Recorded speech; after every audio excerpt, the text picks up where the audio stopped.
tools needed for this modification are going to be a hammer, a small Phillips screwdriver, or a punch if you have that. You're simply going to place the screwdriver in the hole like so. Simply tap it a little bit. You'll release what's on the inside. You'll simply open it up. Inside you'll have a bearing and a lock washer, as I will call it.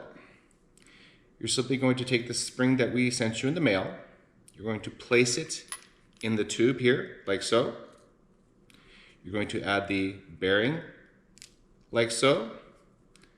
And then last but not least, you'll have the lock washer, which fits in like this. You'll flip it upside down. You'll simply tap it on a little bit.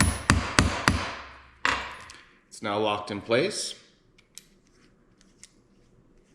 Put the cap back on, and your vent modification is complete.